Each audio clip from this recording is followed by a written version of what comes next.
আজকে পালা হচ্ছে, একদিকে একজন মানুষ আর একদিকে থাকবে একজন বনের পশু। আমরা মানুষ হয়ে এই পৃথিবীতে এসে কি করলাম, কি করব বলে এসেছিলাম আর কি হলাম। আর একজন বনের পশু হয়ে তিনি আমাদের এই সমাজকে, এই মত্তধামের মানুষকে, সনাতন ধর্মের মানুষকে কি শিক্ষা দিয়ে গেলেন। তার মানে এখনো আমাদের পশুর কাছ থেকেও অনেক কিছু শেখার বাকি আছে। মানুষ কুলে জন্ম নিলে মানুষ বলে কই না তারে, যার না আছে জ্ঞান না আছে হুঁশ, তারে কি আর বলা যায় মানুষ। আকারে মানুষ আস্থা বেহুশ। তাই আমরা মানুষ হয়ে কি করলাম, এই ধরাধামে জন্ম নিয়ে, আর একটা বনের পশু হয়ে তিনি কি শিক্ষা দিয়ে গেলেন এই সমাজে। ঠিক সেই জায়গায় দাঁড়িয়ে ত্রেতা যুগের ভগবান প্রভু রামচন্দ্র, তারই দুইজন ভক্ত, একজন হচ্ছে বনের পশু রাম ভক্ত হনুমান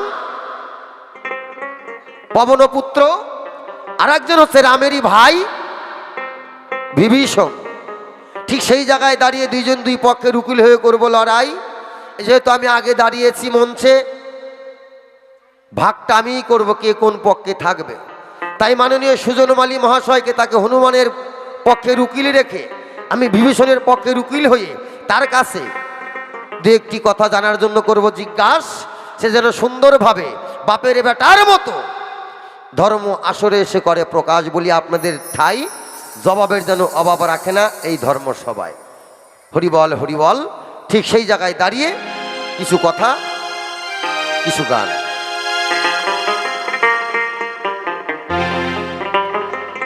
প্রভু রামচন্দ্র 14 বৎসর 14 দিন পর যখন বনবাস থেকে সেই রাজপ্রাসাদে অযোধ্যায় ফিরে আসলেন, আসার পরে তিনি রাজসভায় বসে তাকে যারা বিপদের সময় সহযোগিতা করেছিলেন এবং লঙ্কায় গিয়ে রাবণের সঙ্গে অর্থাৎ অসুরের সঙ্গে যুদ্ধ করেছিলেন, যারা যারা সহযোগিতা করেছিলেন তাদের সকলকেই তিনি পুরস্কার দিচ্ছেন। এইবার হনুমান সিংহাসনের এক কানিতে বসে রয়েছে, সকলকেই পুরস্কার করলো, দিলেন।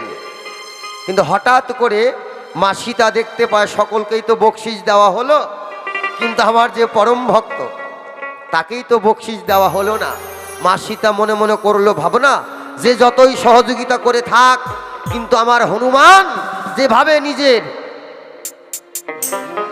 মরণের ভয় করে নাই, তিনি আমাকে সব সময় সহযোগিতা করেছে, তাকে পুরস্কারটা আমিই দেব।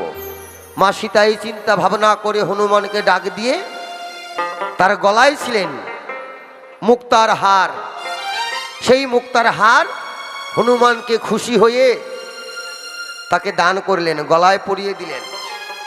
আর এই বনের পশু, বনের বানর সেই মালাটা সঙ্গে সঙ্গে গলার থেকে খুলে নিয়ে শুকে দেখে ওই মালার মধ্যে কোনো রামের গন্ধ নাই।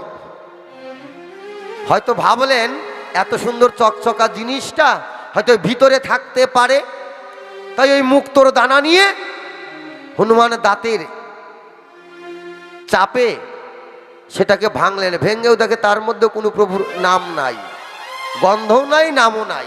তখন ওই হনুমান দেখলেন না, হয়তো আমাকে ঠকিয়েছে। সঙ্গে সঙ্গে হনুমান করলো না দেরি, গলার থেকে মালা খুলে ছুঁড়ে ফেলে দিল দূরে।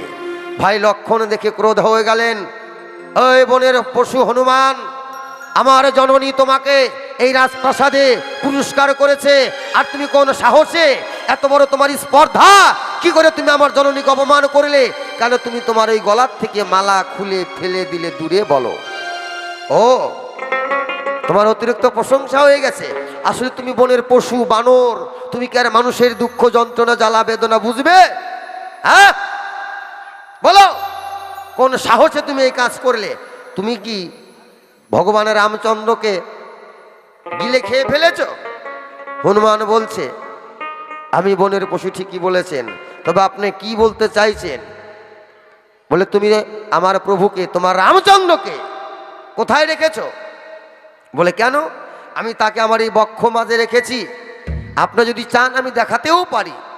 লক্ষণ ক্রোধ হয়ে গেল, কি আমার দাদা আমি বলতে পারবো না যে আমি বুক চিরে আমার দাদাকে দেখাবো, আর ওই বনের পশু, বনের বানর নাকি বলে আমার দাদাকে তার বুক চিরে দেখাবে। লক্ষণ করলো না দেরি, দেখি তুমি কেমন ভক্ত, আমাকে যুগল মূর্তি দেখাতে পারো কিনা।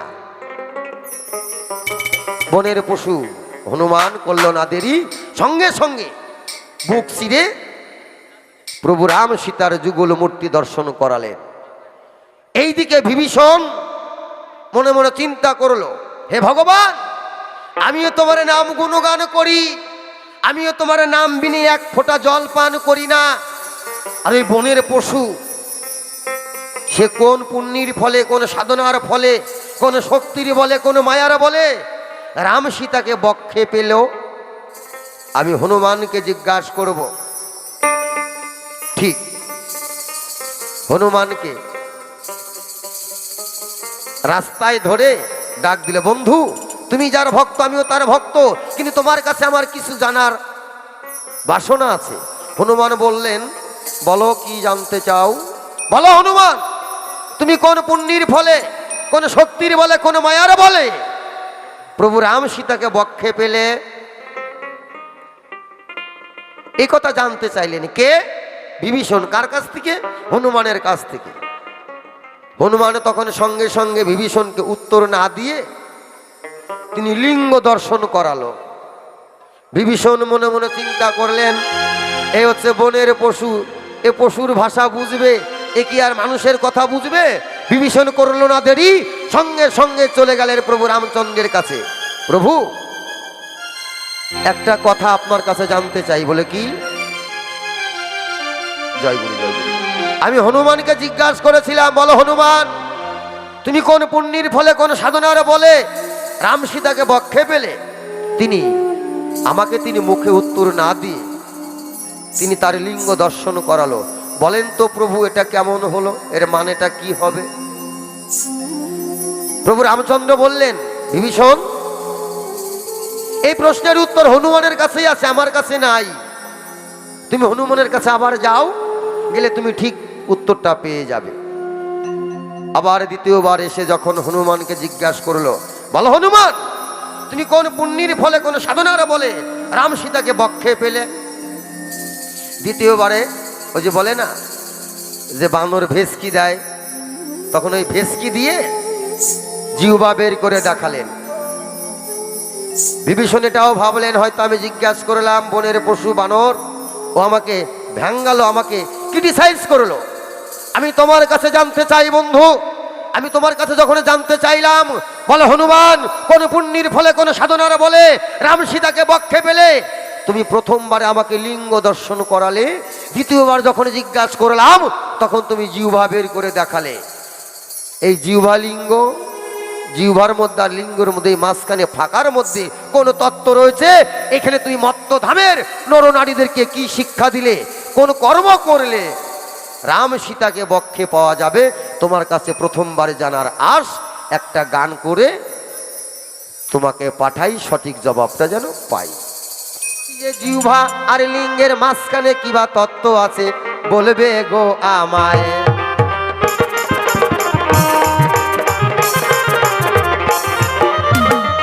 কোন পুণ্যের ফলে রাম লক্ষণ সীতাকে গো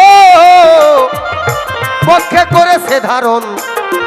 সেই কথাটাই তোমার কাছে আমার রইল জিজ্ঞাসন। তোমার কাছে প্রথমবারে আমার রইল আয়োজন, সুন্দরভাবে জবাব দিবে, শুনবে শ্রোতাগণ। আমি আর বেশি কথা বলবো না, প্রথমবারে ছেড়ে দিলাম কাব্য আলোচনা। আমার পরে হনুমান আসরে আসিবে, আপনাদের মনের কথা খুলিয়া বলিবে। আছেন যত আমার মাতৃজাতি, সবারই চরণে আমি জানাই গো প্রণতি। কিঞ্চিত আশীর্বাদ যদি করো মোরে, শত শত বাউল গান গাইতে পারবো বছরে। এই পর্যন্ত করি খান্ত রাধা কান্তের ছড়ি। একবার রাম সীতা প্রেমানন্দে সবাই মিলে বলুন হরি হরি। জয় জয় শ্রীরাম, জয় শ্রীরাম, জয় জয় শ্রীরাম। জিজ্ঞাসা করেছে, আমাকে হনুমানের ভূমিকায় রেখেছে। বলছে হনুমান, একদিকে বনের পশু হনুমান, একদিকে হচ্ছে রাবণের ভাই বিভীষণ।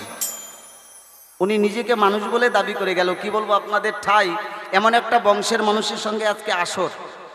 অমা, এরা কয়েকটা ভাই, তাই না? একজন ভাই 6 মাস খায় 6 মাস ঘুমায়।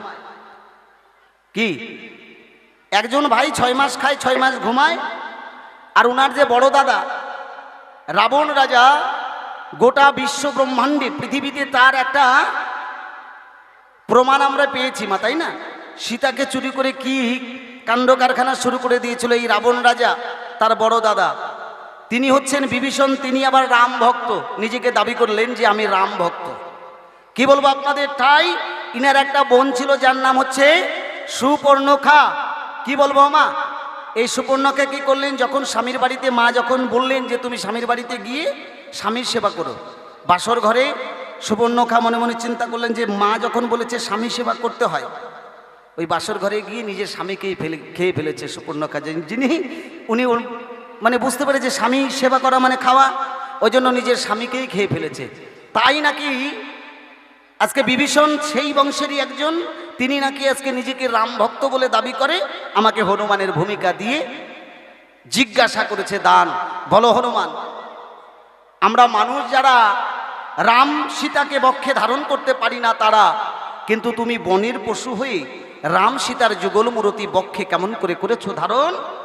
বলো, তুমি বনের পশু হয়ে রাম সীতার যুগল মূরতি কেমন করে করেছো ধারণ? এই কথা নাকি যখন বিভীষণ হনুমানের কাছে বলতে চায়, হনুমান নাকি তাকে লিঙ্গ করালো দর্শন। কি এটা জিজ্ঞাসা করেছে তো?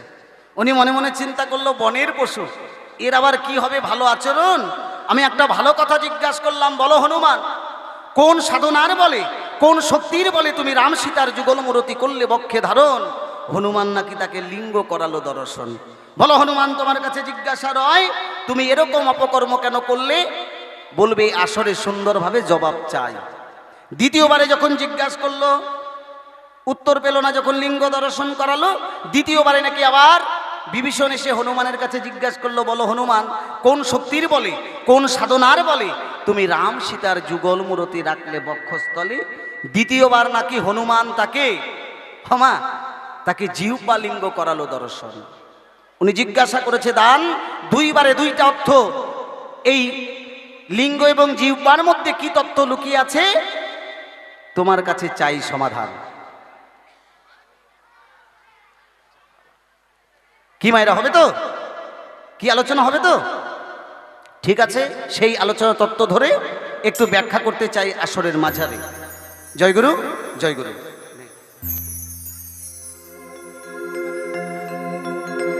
তাহলে একটা বাউল গান গেয়ে শোনায়, উনি বাউল গান গেয়েছে।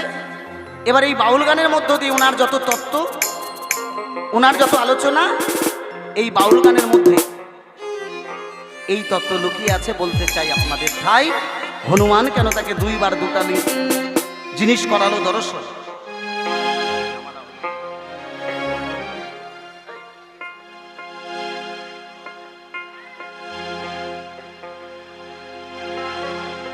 হরিনাম কৃষ্ণ নাম একমাত্র জীবের ভব পারে সম্বলমা। আজকে হরিনামের আসরে এসেছি। হ্যাঁ, ও কাঁচা হারিতে গো হারিতে গো হারিতে, রাখিতে নারিলি প্রেম জল। কিমা কাঁচা হারিতে জল থাকবে? আমার থাকবে। তথাপি আমাদের এই মানব দেহটা একটা কাঁচাহারি সমতুল্য। এই মানব দেহটা একটা কাঁচাহারি সমতুল্য। এই হাড়িটা কোন দিন পাকা হয়? যেদিন গুরুর বাড়িতে যাওয়া, তাই না? বাউলের তত্ত্বগান আজকে একটু ভালো করে ব্যাখ্যা করতে চাই, শুনুন কি বলছে। ও কাঁচা হারিতে গো হারিতে গো হারিতে, রাখিতে নারিলি প্রেম জল। রাখিতে নারিলি প্রেম জল গো, রাখিতে নারিলি প্রেম জল।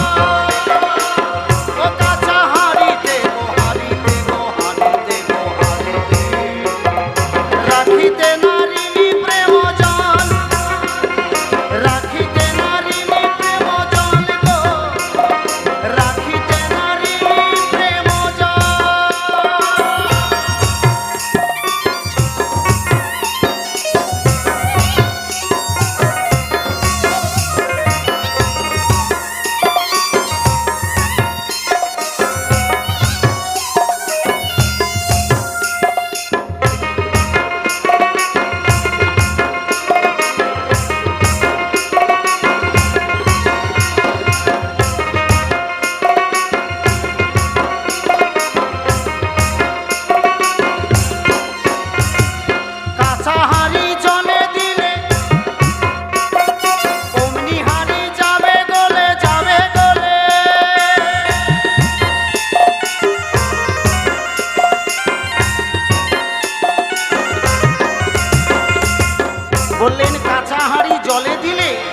অমনি হাড়ি যাবে গলে।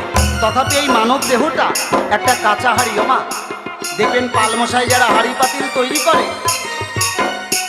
পালমশাই যারা হাড়ি পাতিল তৈরি করে, আগে মাটি নিয়ে এসে ভালো করে ছেনে সেটাকে ভালো করে পিষিয়ে প্রেমের চাকে তুলে দেয়। কি বাবা, তাই না?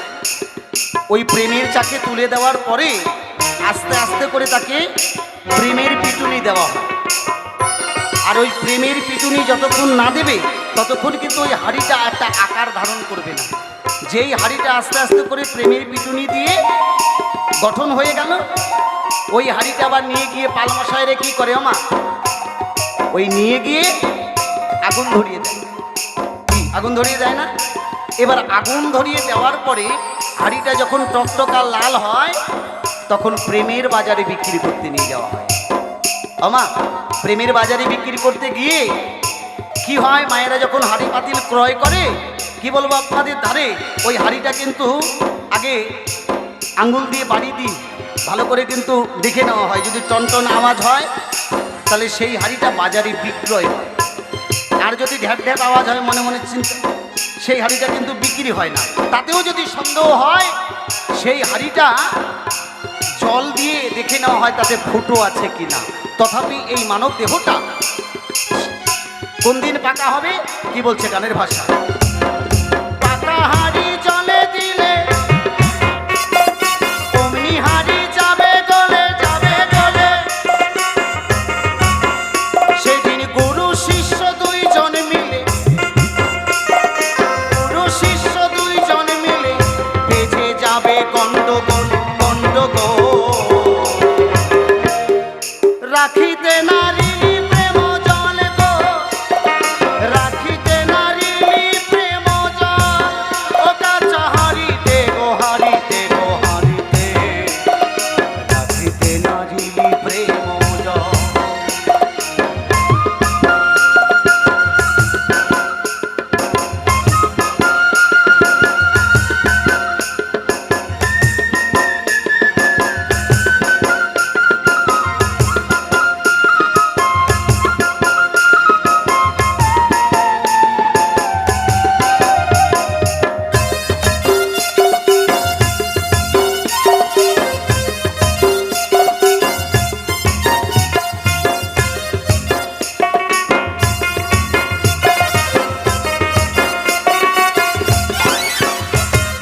যদি হবি পাকা হাড়ি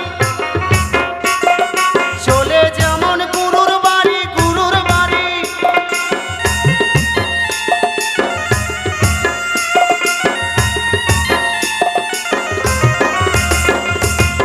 বলেছে যদি হবি পাকা হাড়ি আগে চলে যেমন গুরুর বাড়ি। আর গুরুর বাড়িতে না যাওয়া পর্যন্ত এই হাড়িটাকে পাকা করা সম্ভব নয়। আর যদি গুরুর বাড়িতে সময় থাকতে যেতে পারো তাহলে এই মানব দেহটাকে তুমি রক্ষা করতে পারবে। হ্যাঁ, তাহলে এই মানব দেহটাকে তুমি রক্ষা করতে পারবে। এই জন্য মহাজন বললেন গানের ভাষায়, ওরে যদি হবি পাকা হাড়ি চলে যেমন গুরুর বাড়ি, গুরুর বাড়ি। আর গুরুর বাড়ি গেলে কি হবে? ও রূপে করবি ঝলমল, ঝলমল, ঝলমল গো।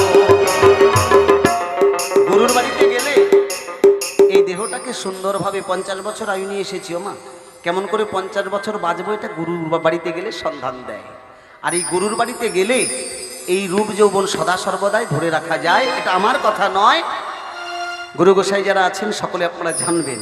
তাহলে হনুমানজি কেন তোমাকে অধলিঙ্গ করালো দর্শন মা? লিঙ্গ হচ্ছে দুই প্রকার, একটা হচ্ছে অধলিঙ্গ, একটা হচ্ছে ঊর্ধ্বলিঙ্গ।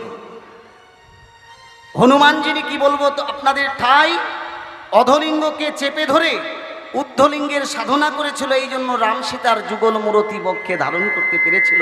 অর্থাৎ বাংলা কথায় যদি বলতে চাই, সোজা ভাষায় যদি বলতে চাই, হনুমান তিনি কিন্তু প্রকৃত একজন ব্রহ্মচারী। কি বাবা, তাই না?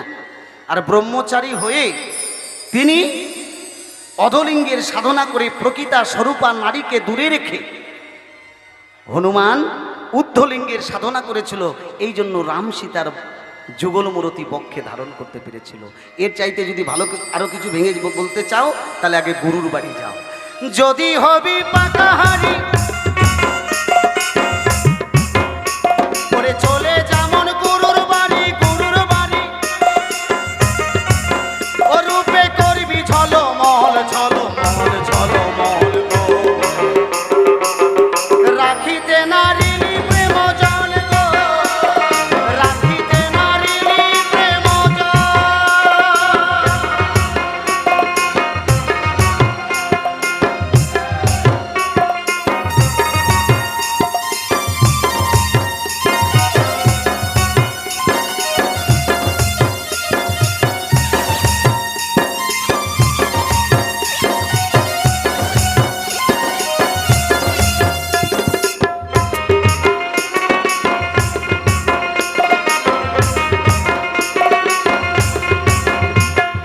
ভেবে সদানন্দ বাউল করে ধান কুটিরে হবে চাউল, হবে চাউল।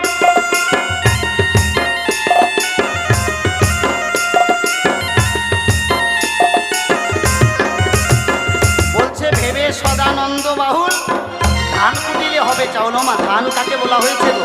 এটা বাউল গান। যদি ধান কোটা হয় তাহলে কিন্তু চাউল হবে, তাই না? আর যদি তুষ কোটা হয় তাহলে সেখান থেকে কোনো কিছু পাওয়া যাবে?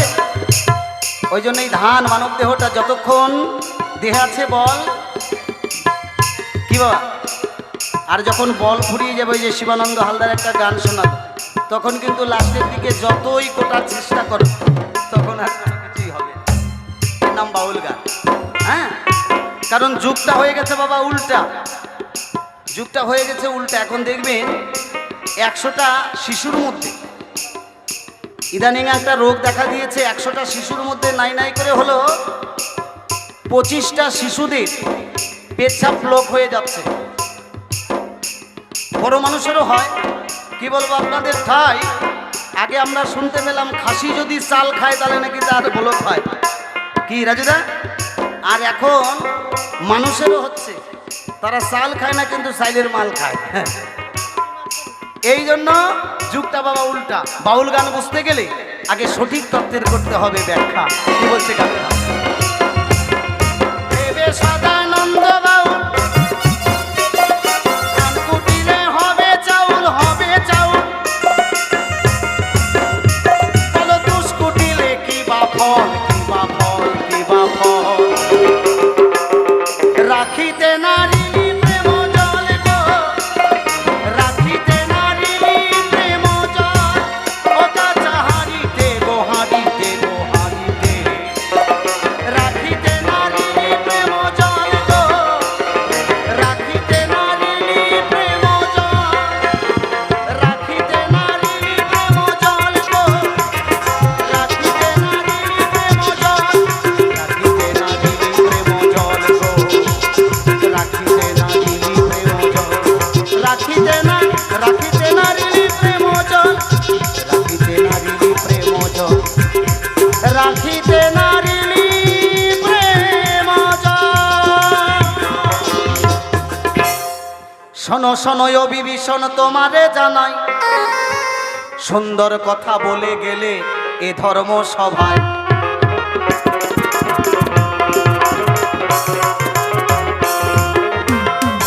যারা অধলিঙ্গকে চেপে ধরে ঊর্ধ্বলিঙ্গের সাধনা করে, রাম সীতার যুগল মূরতি কেবল তারা বক্ষে ধারণ করতে পারে।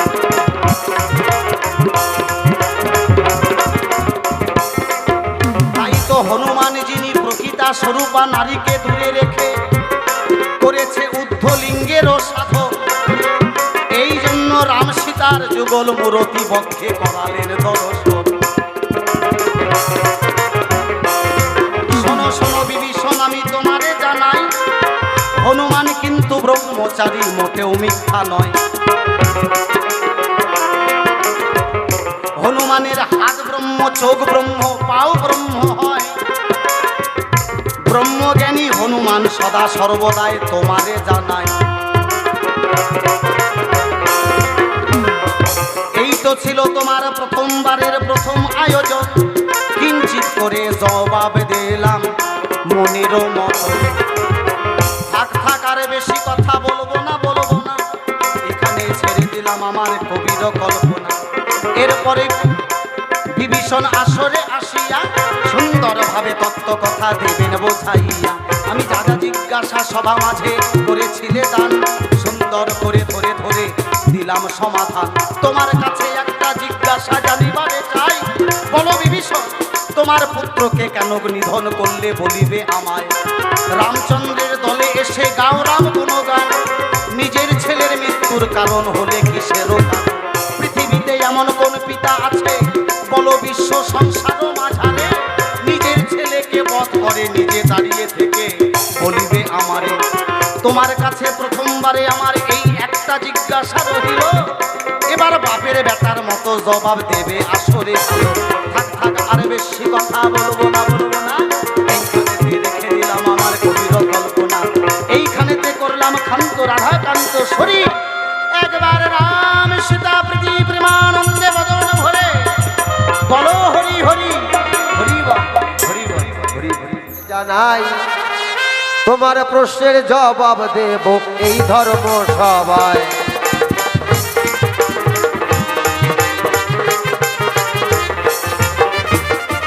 আমি বিভীষণ হইয়া নিজের পুত্রকে গো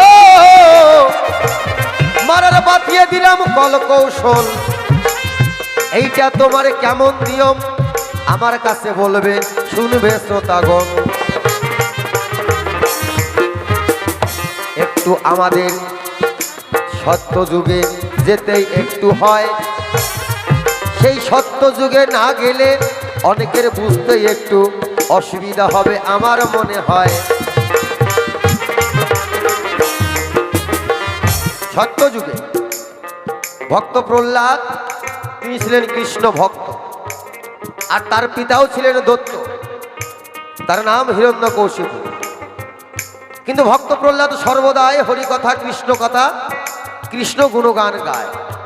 কিন্তু তার পিতা দৈত্য অসুর হিরণ্যকশিপুর বলে, প্রহ্লাদ তুমি আমার সন্তান, আমাদের আরাধ্য দেবী হচ্ছে মা কালী, তুমি মা কালীর নাম করো।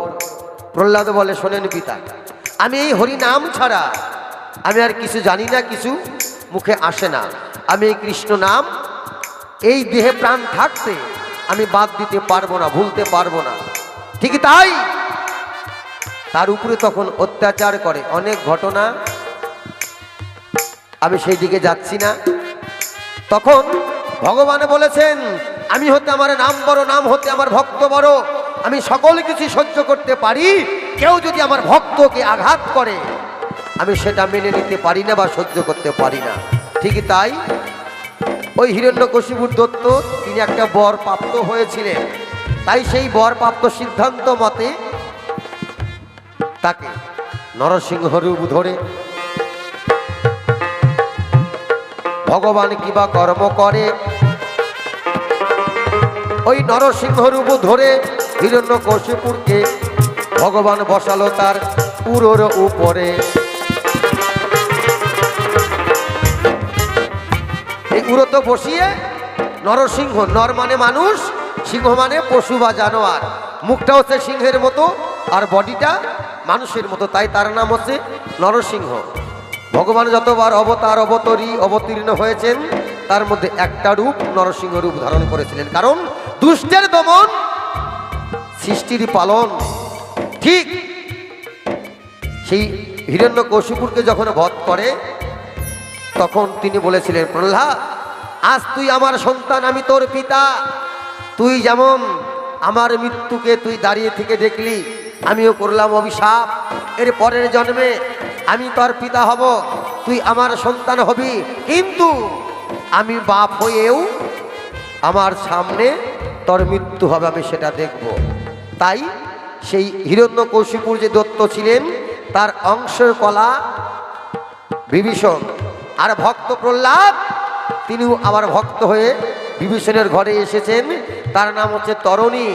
তাই যখন রাক্ষস বংশ সকলেই নিধন হয়ে গেল, প্রভু রামচন্দ্র ভেবেছিল আর কেউ বাকি নেই, কিন্তু তাকে সেই যুদ্ধের মাঠে যখন পাঠিয়ে দিল, খুদে বালক, মাত্র 5-7 বছরের বালক চিৎকার করে বলছে, গর্জন করে বলছে, কোথায় রামচন্দ্র, বেরিয়ে আসো। প্রভু রামচন্দ্র অবাক হয়ে গেলেন। সঙ্গে ছিলেন বিভীষণকে ডেকে ডেকে বলছে, বিভীষণ, খুদে ছেলে, পিঁপড়ের মতো দেখা যাচ্ছে, কিন্তু তার এত গর্জন, আমার তো ভাবতে অবাক লাগছে। তুমি কি চেনো এই শিশুকে? বিভীষণে তখন বললো, ওই যে পূর্বের জন্মের, না প্রভু আমি চিনি না।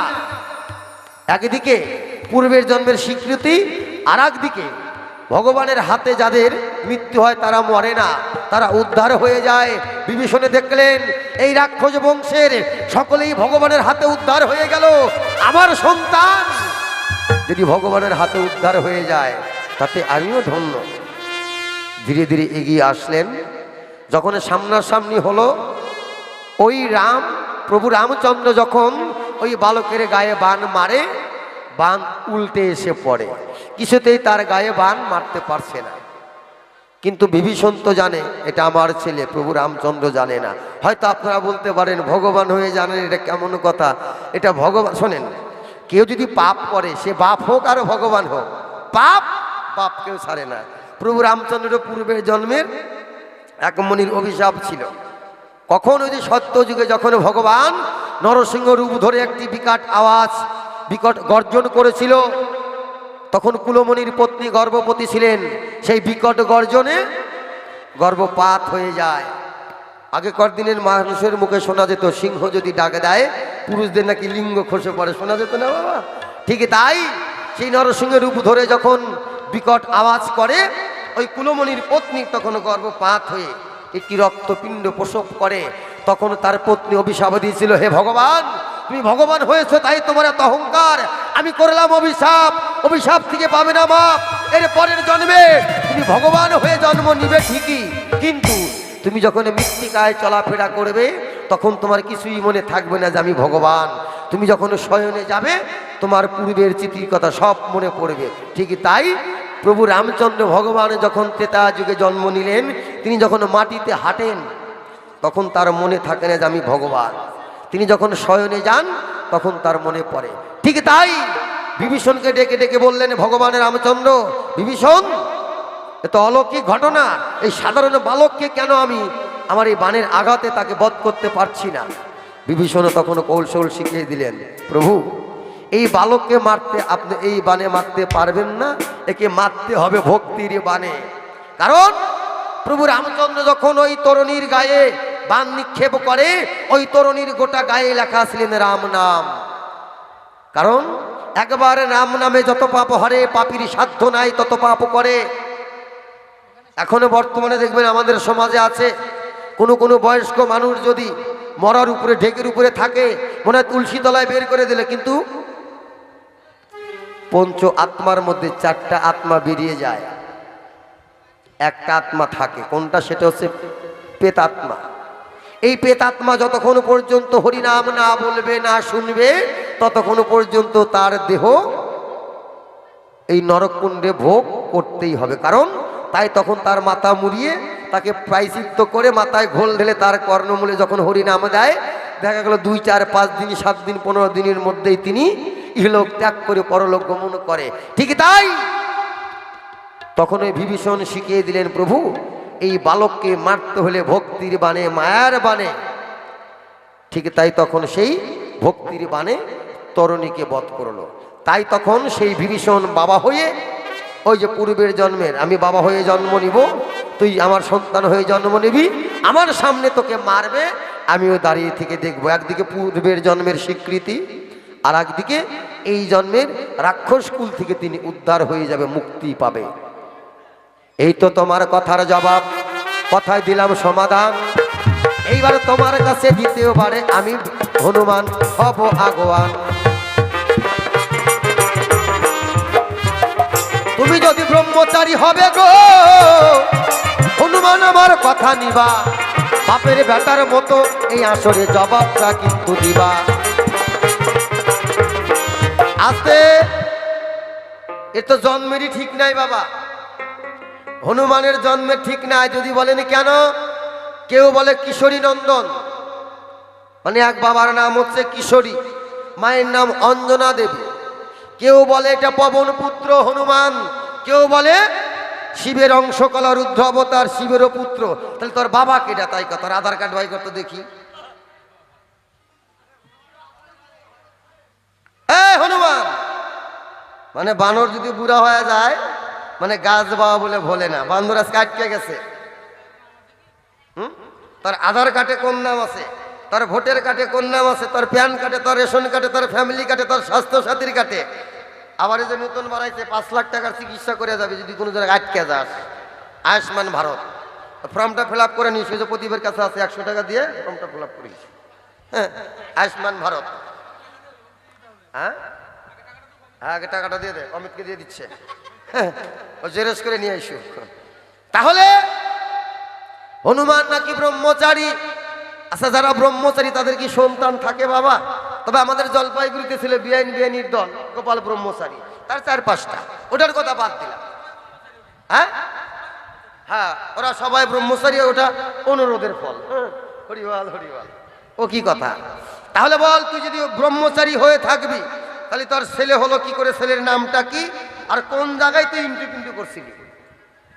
হ্যাঁ, তার নামটা কি? তোর সন্তান আছে, সকলেই জানি। হনুমানের একটা ছেলে আছে বাবা, তোর সেই ছেলের নাম কি এবং কোন নারীর গর্ভে, কোথায় কি, কিভাবে জন্মটা হলো? একটু বাপের বেটার মতো খুলে বলো।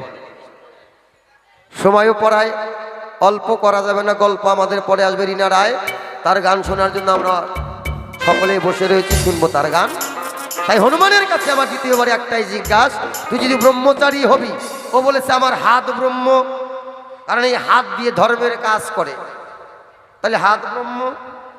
ও বলেছে পা ব্রহ্ম, এই পা দিয়ে ধর্মের পথে যারা হাঁটে, সেই বলতে পারে আমার পা ব্রহ্ম। এই চোখ দিয়ে যারা ভালো জিনিস দেখে, সে বলতে পারে আমার চোখ ব্রহ্ম। এই মুখ দিয়ে সর্বদাই যারা সৎ কথা কৃষ্ণ কথা বলে, তারা বলতে পারে আমার মুখ ব্রহ্ম। এই কর্ণ দিয়ে যারা সর্বদাই কৃষ্ণ নাম শ্রবণ করে, রাম নাম শ্রবণ করে, তারাই বলতে পারে আমার কর্ণ ব্রহ্ম। যাদের সুসন্তান নাই, তারা বলতে পারে আমার লিঙ্গ ব্রহ্ম। এই তো যদি ব্রহ্মচারী হবি, তার পোলা হইলো কি করে? আর তোর হাত যদি ব্রহ্মচারী হয়, লঙ্কার অধিপতি রাবণ, তার স্ত্রীর নাম হচ্ছে মন্দারধরী, তার ওই মন্দারধরীর স্তনেও তোর হাত একদিন গেছিল, তোর হাতও কাটবো, আরো কিছু কাটা থাকলে কাইটে ফেলা দিন আজকে। তোর ব্রহ্মচারী কোন জায়গায় থাকে আজকে আমিও দেখবো। তোর হাত যদি ব্রহ্মচারী হয়ে থাকে, তাহলে রাবণের স্ত্রী মন্দারধরী, তার স্তনে কেন তোর হাত গিয়েছিল? এইখানে জিভকে কি শিক্ষা দিলি তোর কাছে জানতে চাই, বাপের বেটার মতো যেন খাটি খাটি জবাবটা পাই। হনুমান কেন মন্দাদরীর স্তনে হাত দিয়েছিল, সবাই বলে যাই। যেদিন লক্ষণ শক্তিশালী পড়ল, কি বলবো আপনাদের টায়মা, লক্ষণ যেদিন শক্তিশালী পড়ল, ওই শক্তিশাল কিছুতেই ভালো হচ্ছে না। রাবণী ছিল, ওই লঙ্কায় ছিল সুসেনবদ্ধ, ওই সুসেনবদ্ধকে নিয়ে এসে একটা বিধান দেওয়া হলো। কি? একেবারে শর্টে বলতে চাই, রিনা রায়ের আসার সময় হয়ে গেছে, বিভিন্ন ধরনের গান গিয়ে শোনাবে। এইবার সুসেনবদ্ধ বলল, লক্ষণকে ভালো করতে গেলে, শক্তিশাল ভালো করতে গেলে 3টা জিনিসের প্রয়োজন আছে। 3টা জিনিস কি? একটা হচ্ছে মৃত সঞ্জীবনী, একটা হচ্ছে অস্থি সঞ্জীবনী, আর একটা হচ্ছে বিশল্যকরণী। এই 3টা জিনিসের যখন দিল সন্ধান, কি বলবো আপনাদের, ঠাই হনুমান উড়ে গিয়ে গন্ধমাদন পর্বতে যায়। গন্ধমাদন পর্বতে গিয়ে গন্ধমাদন পর্বতটাকে তুলে নিয়ে আসলো। হনুমান যখন গন্ধমাদন পর্বতটাকে তুলে নিয়ে এসে সম্মুখে রাখলো, সুসেনবদ্ধ বলল, কারণ হনুমান তো জানে না বনের পশু, সে তো বিশল্যকরণীর সন্ধান জানে না। হনুমান মনে মনে চিন্তা করলেন, সূর্য ওঠার আগে যদি বিশল্যকরণী না নিয়ে যায়, তাহলে তো ভাই লক্ষণকে ভালো করা যাবে না। এই কথা চিন্তা করে যখন গন্ধমাদন পর্বতটাকে তুলে নিয়ে আসে, এসে যখন সুসেনবদ্ধের সম্মুখে রাখা হলো, সুসেনবদ্ধ ডেকে ডেকে বলল যে শুধুমাত্র ওই যখন 3টা জিনিস গন্ধমাদন পর্বত থেকে চয়ন করে নিয়ে এসে ওষুধ যখন বাড়তে যাবে সেই সময় ডেকে ডেকে বলল, শুধুমাত্র মৃত্যু সঞ্জীবনী, অস্থি সঞ্জীবনী আর বিশল্যকরণীয় দিয়ে ভালো হবে না, এতে আর একটা জিনিস লাগবে। কি? নিকান্দনীর চোখের জল। নিকান্দনী কাকে বলা হয় আমা? যে জীবনে কোনোদিন কান্দে নাই, ওকে বলা হয় নিকান্দনী। রাবণের ওই নিকষা রাক্ষসী, তার বংশ সমস্ত কিছু শেষ হয়ে গেছিল, তবু তার চোখ দিয়ে, মানে রাবণের মা নিকষা রাক্ষসীর চোখের জল এক ফোঁটা পড়ে নাই। এই জন্য নিকষাকে নিকান্দনী বলা হতো, এই জন্য তার নাম হচ্ছে নিকষা। কি বলবো আপনাদের, তাই এই কথা যখনই হনুমান শুনতে পারলেন, করলেন না দেরি, এক লাফ দিয়ে চলে গেলেন লঙ্কায়। লঙ্কায় গিয়ে ওমা, কেউ সারা জীবন যদি না কাঁদে, তার চোখের মধ্যে যদি খোসা মারা যায়, চোখ দিয়ে জল পড়বে না? হ্যাঁ, হনুমান লঙ্কায় গিয়ে লেজটা দিয়ে যখনই চোখের মধ্যে খোঁচা মারলো, সঙ্গে সঙ্গে নিকষার চোখের জল দরদর করে পড়তে শুরু করলো। চোখের জল নিয়ে এসে যখন শোষণ বৌদ্ধকে দিল, কি বলবো আপনাদের ঠাই, কি বলবো আপনাদের ঠাই, শোষণ বৌদ্ধ বলল, শুধুমাত্র এটা দিয়ে ভালো হবে না, আর একটা জিনিস এর মধ্যে যোগ করতে হবে। কি? সেটা হচ্ছে সতী নারীর স্তনের দুগ্ধ দিতে হবে, আর সেই রমণীর হতে হবে একটা স্তন। ওমা, কি বলবো আপনাদের ঠাই, একমাত্র একটা স্তন ছিল কার?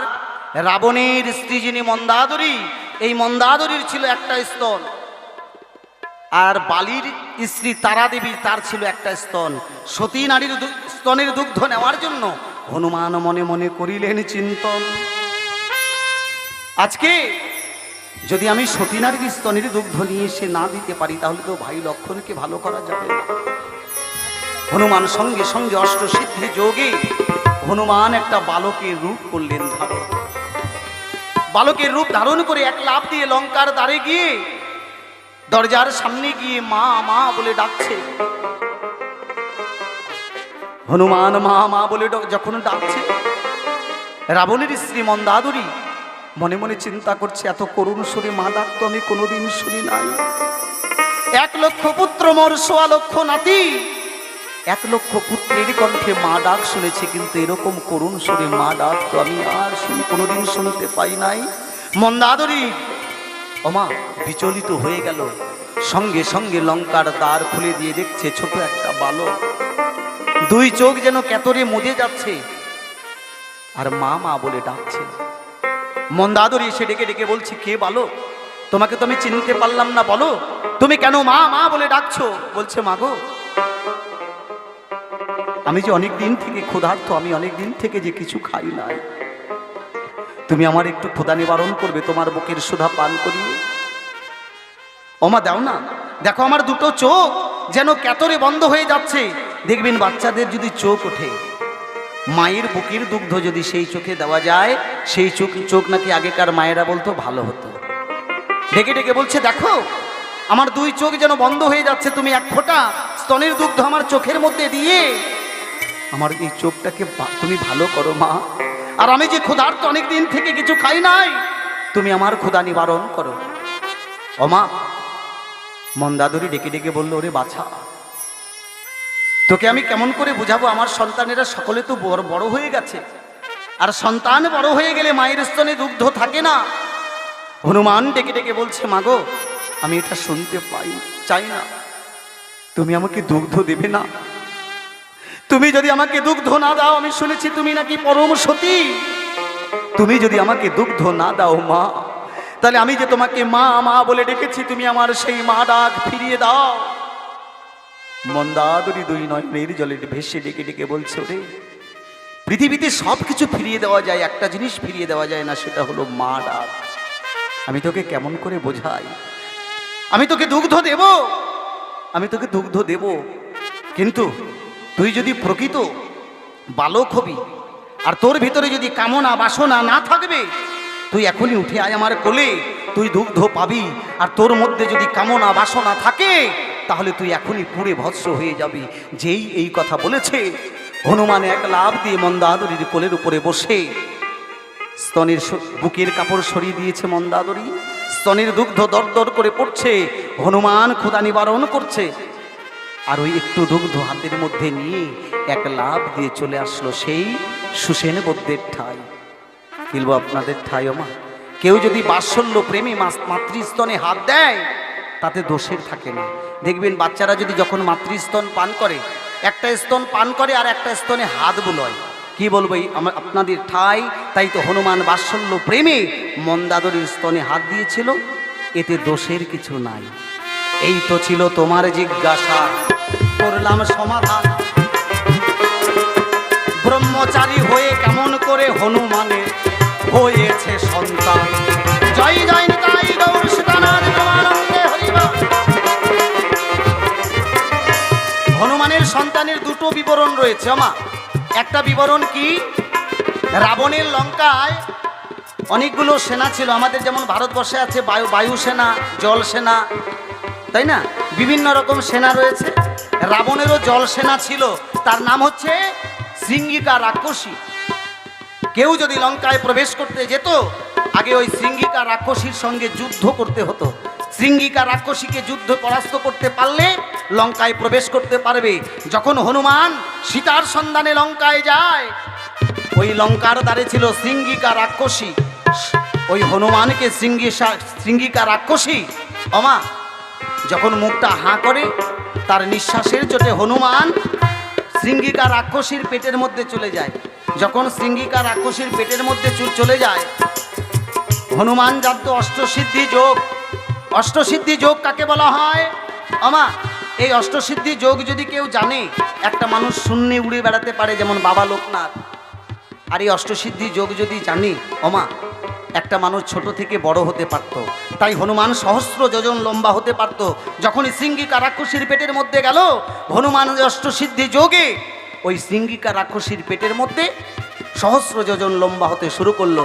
শৃঙ্গিকা রাক্ষসী মনে মনে চিন্তা করলো, ব্যথায় কাতর হয়ে ওমা, মানুষের শরীরটা যতই ঠান্ডা হোক, পেটের ভিতরটা কিন্তু গরম।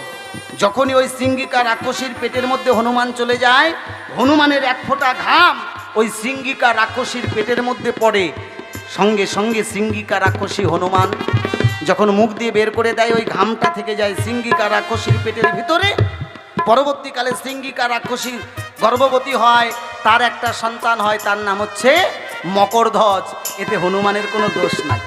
আর একটা শাস্ত্রে বলেছে কি, হনুমান একদিন ক্লান্ত হয়ে এক গাছের ডালে গিয়ে বসে আমা। সেই সময়ে হনুমানের এক ফোঁটা ঘাম, ওই গাছের নিচে ছিল মকর্ষির বাসা। দৈবযোগে ছিল সেই মকর্ষি ঋতুবতী।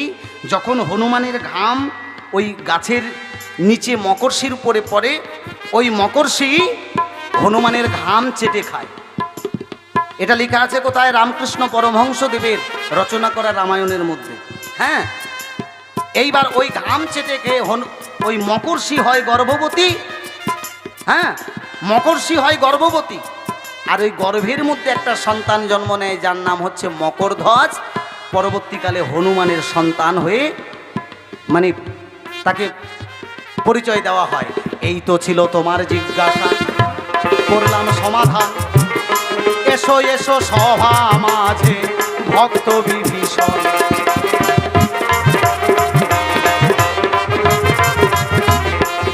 চেয়ে দেখো আমাদের ঘড়িতে, আর গো সময় বেশি নাই। এইবার দুইজন মিলে আমরা একটু মিলন গীত গাই। জয় জয় রাম সীতা প্রীতি প্রেমানন্দে হরিবল হরিবল। শোনো শোনো অগবন্ধু, আমি তোমার কাছে জানতে চাই, ওই গন্ধবদন পর্বতে এত গাছ গাছান্ত থাকার পরেও ওই বিশল্য কর্ণী কেন মহা ওষুধ হলো, বলো এই সভায়। তাহলে ওনার জিজ্ঞাসা, গন্ধবাদন পর্বতে তো আরও গাছ ছিল, কিন্তু এই বিশল্যকরণী দিয়ে কেন লক্ষণের শক্তিশীল ভালো হলো? শোনো, যেদিন রাম লক্ষণ সীতা সমেত বনবাসে করিল গমন, ওই বনের মধ্যে ছিল মহা তপস্বিনী শবরীর আশ্রম। ওই বনের মধ্যে ছিল মহা তপস্বিনী শবরী, যে প্রতিদিন রামচন্দ্র আসবে বলে প্রতীক্ষায় বন থেকে ফুল তুলে নিয়ে এসে রাস্তার মধ্যে বিছিয়ে রাখতো যে আমার রাম একদিন আমার কুটিরে আসিবে। এই বলে ওই তপস্বিনী শবরী প্রতিদিন রাম গুণগান গায়, বাগান থেকে পুষ্প চয়ন করে নিয়ে এসে রাস্তার মধ্যে বিছিয়ে দেয়, বনের মধ্যে গিয়ে রামের সেবা দেওয়ার জন্য। প্রতিদিন ফল সংগ্রহ করে, যেটা মিষ্টি ফল সেটা চেখে দেখে, যেটা মিষ্টি সেটা রেখে দেয় রামের সেবা দেবে বলে, আর যেটা তিতা কিংবা টক সেটা ফেলে দিত। এইভাবে করে রামের জন্য প্রসাদ রেখেছিল শবরী, তোমারে জানা। একদিন রাম লক্ষ্মণ দুই ভাই মিলে শবরীর আশ্রমে যায়। যখন শবরীর আশ্রমে গেল, শবরীর প্রতীক্ষা দূর হলো। ওমা কি বলবো আপনাদের, ঠাই রাম লক্ষ্মণকে যখন সেবা দিলেন, সেবা দেওয়ার সময় যখন ওই যে মিষ্টি এঁঠো ফল নিয়ে এসে যখন রামের কাছে দিলেন, রাম কিন্তু ভক্তের প্রসাদ মনে করে ওই শবরী এঁঠো ফল ভক্তের প্রসাদ মনে করে গ্রহণ করলেন। যখন লক্ষ্মণের হাতে সেই ফল দিল, সেই ফল লক্ষ্মণ দেখো সুরে ফেলে দিল। ওই ফল গিয়ে গন্ধমাদন পর্বতে গো লোভিল জনম। রামচন্দ্র ভগবান বললেন, ভাই লক্ষ্মণ, আজকে মহা তপস্বিনী শবরী মহাপ্রসাদ তুমি ঘৃণা ভরে ফেলে দিয়েছ। ভাই লক্ষ্মণ, একদিন এই ফল থেকে তোমার জীবন বাঁচানোর মহা ঔষধি হবে, আর সেদিন এই ফলের গাছ বিশল্যকরণী দিয়ে তোমার শক্তিশীল ভালো হবে। এই তো ছিল বিশল্যকরণীর সন্ধান। শোনো শোনো বিভীষণ, আমি সবাই জানালাম। দেখতে দেখতে মোদের সময় গো দেখো হয়ে গেল অতি, আর কেন আমরা দুই বন্ধু মিলে করবো গুতগুতি। শোনো শোনো ও হনুমান, আর একটা কথা জানতে চাই, বর্তমান হনুমানকেও বজরং বলি, সবাই বলে আমরাও জানি তাই। বর্তমান আমাদের এই কলিযুগে যত দেবতা আছে তারা সবাই পরিবর্তন হয়েছে, কিন্তু হনুমান হচ্ছে জীবন্ত ভগবান। দেখবেন কোনো কোনো জায়গাতে হনুমানের লাল রং, কোনো কোনো জায়গাতে চোখ বন্ধ আছে, ধ্যানে আছে। তোমার কাছে জানতে চাই, বর্তমান কলির যুগে হনুমান কোথায় আছে এবং কিভাবে আছে, কি কারণে? তোমার কাছে দ্বিতীয়বারে শেষ কথা আমি জানতে চাই। এই কথাটা শোনার পরে আজকের মতো বিদায় নিব আমরা গো দুই ভাই। হনুমানের মূর্তি কোথাও লাল, কি হনুমানের মন্দির কিন্তু কোনো জায়গায় গোটায় লাল, তার কারণটা কি জিজ্ঞাসা করেছে দান। ওমা, সীতা যখন উদ্ধার করে নিয়ে আসলেন রামচন্দ্র ভগবান অযোধ্যা নগরে, সীতাকে যখন উদ্ধার করে নিয়ে আসলেন, সঙ্গে সকলে আসলেন, হনুমানও আসলেন অযোধ্যায়। লঙ্কাকাণ্ড শেষ করে যখন অযোধ্যায় আসলেন, এদিকে সীতা প্রতিদিন রামের মঙ্গল কামনা করে। বলিব তোমায়, রামের মঙ্গল কামনা করে সীতা দেবী কি করতেন? রামের জন্য সিঁথিতে সিঁদুর পরতেন, বড় করে সিঁদুর পরতেন। ওমা, যে মায়েদের সিঁথির সিঁদুর যত বড় হবে, যত লম্বা হবে, তার স্বামীর আয়ু তত বৃদ্ধি পাবে। এটা আমার কথা নয়, শাস্ত্রের কথা। হ্যাঁ, এখনকার তো সিঁদুর আর নাই, টিপের পাতা। হ্যাঁ, জয়গুরু, এখন আর বুঝিয়ে লাভ নাই। এইবার প্রতিদিন যখন ওই সিঁদুর পড়ছে, একদিন হনুমান দেখছে প্রতিদিন মা সীতা সিঁথিতে সিঁদুর পরে। যখন প্রশ্ন করলেন সীতার ঠাই, ডেকে ডেকে বলল, মাতা, আমি তো বুঝতে পারি না আপনি প্রতিদিন কেন সিঁদুর পরেন সিঁথিতে। বনের পশু হনুমান। সীতা বলল, রে, আমি সিঁদুর ধারণ করি কেন জানিস? তোর প্রভু রামের আয়ু বৃদ্ধি করার জন্য। হ্যাঁ, এইবার তোর প্রভু রামের যাতে আয়ু বৃদ্ধি হয়, এই জন্য আমি সিঁথিতে সিঁদুর করি ধারণ। এই কথা যখন শুনতে পারলেন কর্ণী হনুমান, এইবার সীতা যেদিন কোনো এক স্থানে করেছে গমন। হনুমান মনে মনে চিন্তা করলো, এইটুক সিঁদুর পরে যদি প্রভুর আয়ু এত বৃদ্ধি পায়, তাহলে এতটুক সিঁদুর পরার কি দরকার আছে। সঙ্গে সঙ্গে ওই সিঁদুর নিজের মস্তকে করলেন ধারণ। হ্যাঁ, যখনই ঢেলে দিল, হনুমানের সর্বাঙ্গ শরীর সিঁদুরের মতো লাল হয়ে গেল। সীতা এসে ডেকে ডেকে বলছে, ওরে হনুমান, তুই এটা কি করেছিস? বলছে, মা সীতা, আপনি যদি স্বামীর আয়ু বাড়ানোর জন্য প্রতিদিন সিঁথিতে এত বড় লম্বা করে সিঁদুর ধারণ করেন, তাহলে প্রভু রামচন্দ্র আমারও তো স্বামী, যিনি জগৎ স্বামী। তাই জগৎ স্বামীর মঙ্গল কামনার্থে আয়ু বৃদ্ধির জন্য আমি সিঁথিতে সর্বাঙ্গ শরীরে সিঁদুর করিলাম লেপন। সীতা দেবী সঙ্গে সঙ্গে বলল, রে বনের পশু, তুই তোর প্রভুকে এত ভালোবাসিস, যা, আজ থেকে তোকে আমি আশীর্বাদ করলাম, তোর যেখানে যেখানে পূজা হবে, তোর পুজোতে তেল সিঁদুর দেওয়া হবে। ওই জন্য হনুমানের পুজোতে কিন্তু তেল সিঁদুর লাগে। আর হনুমানের গঠনটা হয়ে গেলেন সিঁদুরের মতো লাল। তাহলে তোমার ছিল এই জায়গায় জিজ্ঞাসা, এইবার জিজ্ঞাসা করেছে দান। বলো হনুমান, বর্তমান কলির যুগে হনুমান কোথায় রয়েছে? এটা ওটা জানার বিষয়। হনুমান যখন বিশল্যকরণে নিয়ে আসলো, যখন অযোধ্যাকাণ্ড শেষ করে রামচন্দ্র ভগবান যখন 5 ভাইয়ের যখন মৃত্যু ঘটল, কি বলবো আপনাদের ঠাই অমা মৌরাক্ষীর জলে যখন রামচন্দ্র দেহ ত্যাগ করলেন, হনুমান মনে মনে চিন্তা করলেন, হনুমান হচ্ছে চিরঞ্জীবী, মনে মনে চিন্তা করলেন, আমি এখন কোথায় যাব? হনুমান এই চিন্তা করে তার মনে পড়ে গেল সেই গন্ধমাদন পর্বতের কথা। হনুমান মনে মনে চিন্তা করলেন, আমি যতদিন পৃথিবী থাকবে, আমি বনের পশু হয়ে ওই গন্ধমাদন পর্বতে গিয়ে ধ্যানস্থ থাকব। আর এই পৃথিবীতে বিশল্যকরণী মহা ঔষধি মতন বিভিন্ন গুণাগুণ আমি তার সন্ধান করব। এই জন্য হনুমান বর্তমান গন্ধমাদন পর্বতে ধ্যানে রয়েছে। এই তো ছিল তোমার জিজ্ঞাসা, করলাম সমাধান। পালার এইবার 2 জন মিলে দিলাম সমাধান। জয় জয় রাম, সীতা পিতায় একেবারে হরিবল হরিবল হরিবল। জয় জয় শ্রীরাম, জয় শ্রীরাম, জয় জয় শ্রীরাম। গাড়ি পুরান হইয়াছে,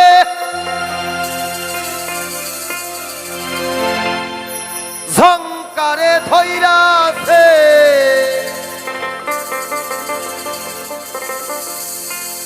গাড়ি পুরান হইয়াছে, ঝংকারে ধইরাছে, ঝংকারে ধইরাছে।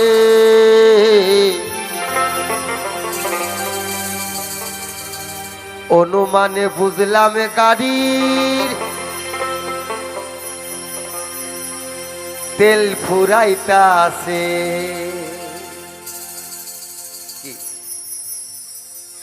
দাঁত দিয়ে কুশল চিবিয়ে রস চিবিয়ে খেতাম, খাসির মাংস হাড্ডি চিবিয়ে খেতাম, দাঁতের তলে ভাত খেতে পাথর বললে গুঁড়া গুঁড়া হয়ে যেত।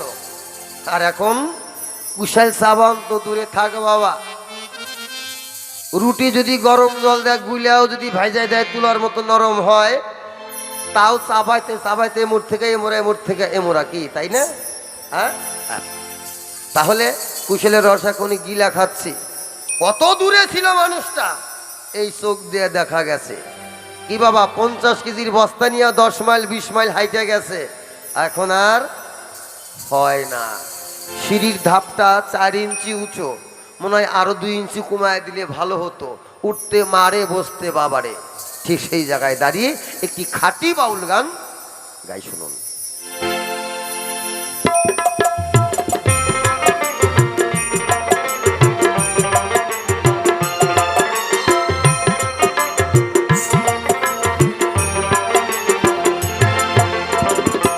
গাড়ি পুরান হইয়াছে, শঙ্কারে ধইরাছে,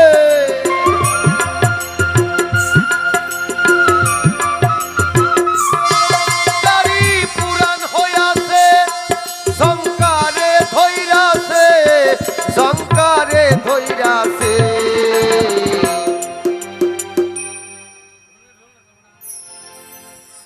অনুমানে বুঝলাম গাড়ি তেল ফুরাইতাছে, অনুমানে বুঝলাম গাড়ি তেল ফুরাইতাছে। হরিবল হরিবল হরিবল।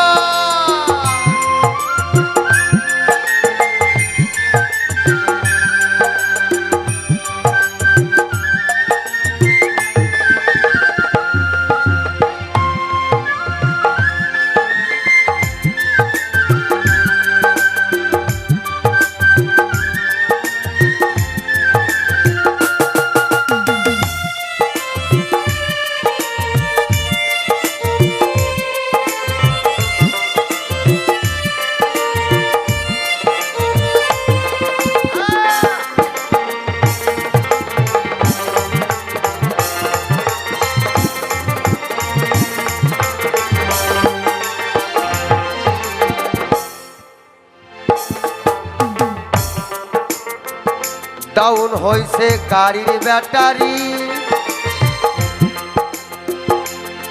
বলো উপায় কি করি? লাইনে লাইনে 6 জন হেল্পার চালাইছে গাড়ি।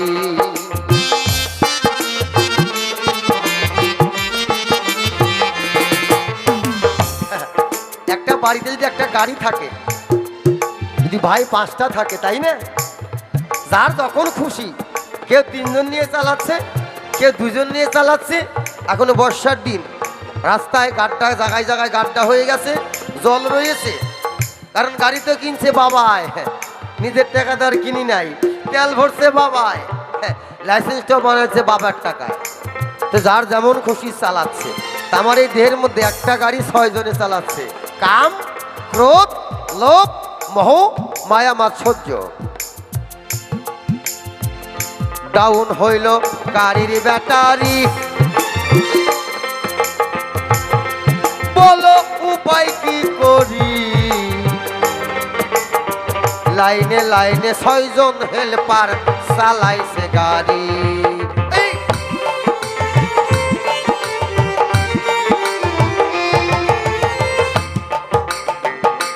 হাইরে আগের সাইডে 2টি বাতি কম জ্বলতাছে,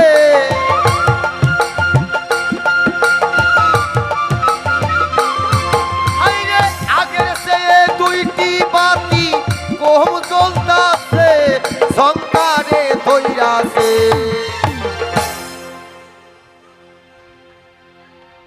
অনুমানে বুঝলাম গাড়ি ফুরাইতাছে, অনুমানে বুঝলাম গাড়ি তেল ফুরাইতাছে।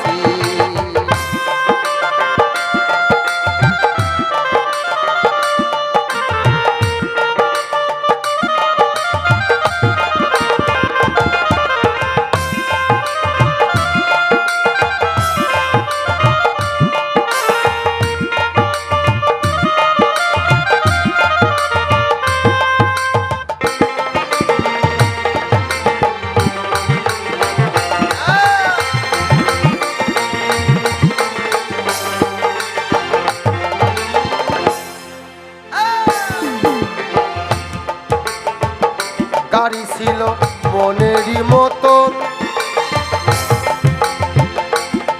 তারে করলাম না যত, অযতনে গাড়ি আমার হইল পুরাতন।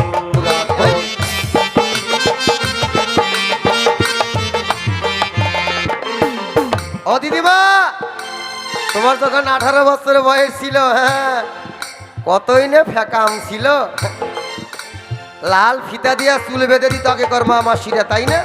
15, 16, 18 বছর বয়স হলে আবার ওই বেনি গাতার পরে যতটুকু ফিতা বাড়তি থাকতো ফুল বানায় দিত, তাই না? একবার এইদিকে দিতাও, আবার এইদিকে আইনা দেখতাও, কি ফ্যাকাম ছিল। তাই তো মহাজন বললেন কি,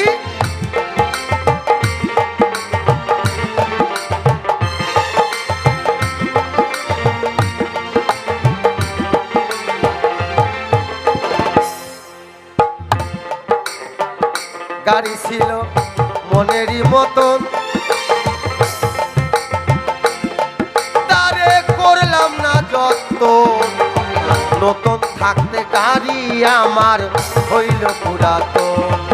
আরে আগের সে দুইটি চাকায় ড্যাম্পার কুইমাছে,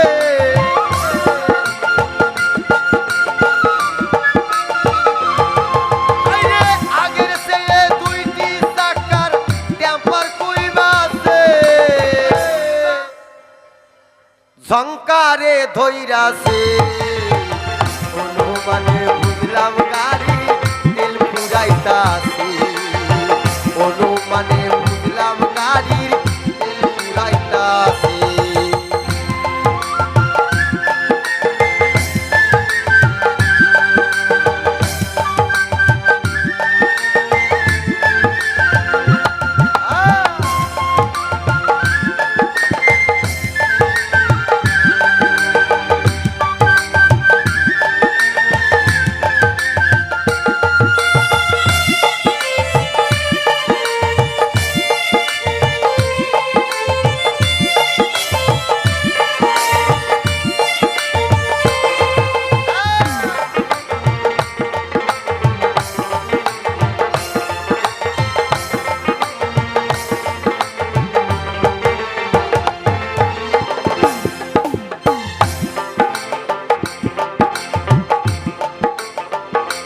বাউল ইসামুদ্দিন কয়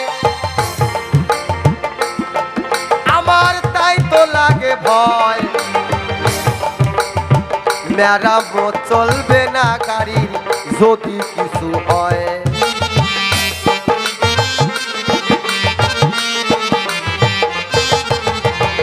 আমার এই দিদিমা জানি না কোন আশা নিয়ে তিনি আমাকে 100 টাকা দান করেছে। আমি ভগবানের কাছে প্রার্থনা করব এই 100 টাকা যেন তার ভবপারের কড়ি হয়ে দাঁড়িয়ে থাকে ভবপারের, এবং তার মনের আশা যেন আমার গোবিন্দ পূরণ করে। নিতাই গৌর হরিবল হরিবল হরিবল।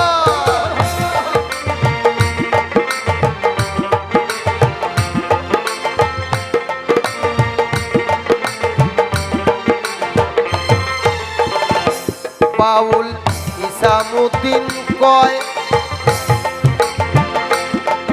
আমার তাই তো লাগে ভয়, মেরামত চলবে না গাড়ির যদি কিছু হয়।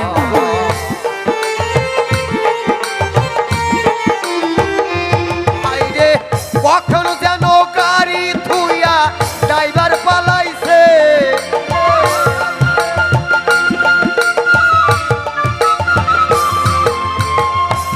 মানুষ মানে ঘোড়ার ডিম, নাম আছে জিনিস নাই। 1 মাস হয় নাই, প্রায় 25 দিনের মতো চলছে। আমাদের উত্তরবঙ্গের সর্বশ্রেষ্ঠ শিল্পী বর্তমান জগতের ছিলেন, আপনারাও তার গান শুনেছেন, তাকে দেখেছেন। হঠাৎ করে খবর এলো 31 মে রবিবার সকাল 8টায় মালদা সদর হাসপাতালে ভর্তি হলেন। সকালে ভর্তি হলেন, রাত্রি 8:30টায় খবর পেলাম বিভূতি সন্ন্যাসী আর ইহ জগতে নেই। অর্থাৎ বিভূতি সন্ন্যাসী যিনি ছিলেন তিনি বেরিয়ে গেছেন, পড়ে আছে কে? বডিটা। বিভূতি সন্ন্যাসী আজও আছে এবং যতদিন আমরা বাউল শিল্পীরা বেঁচে আছি তিনি থাকবে। তাই গাড়ি থুয়ে ড্রাইভার পালিয়ে গেছে। তাই তো মহাজন বললেন কি,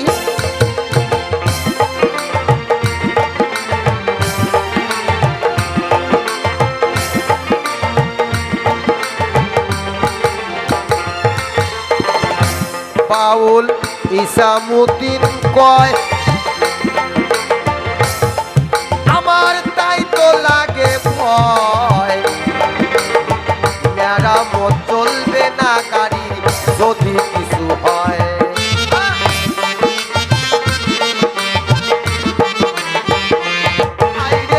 কখন যেন গাড়ি থুইয়া ড্রাইভার পলাইছে,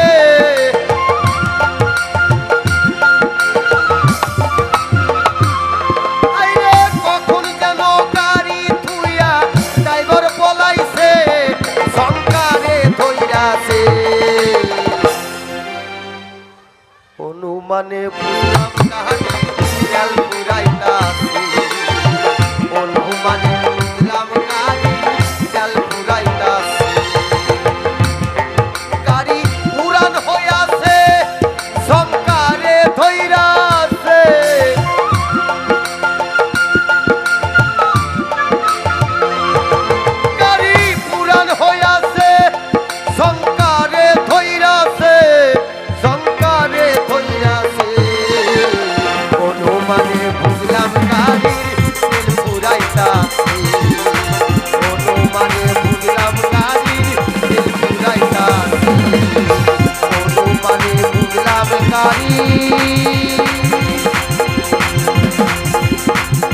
তেল ফুরাইতাছে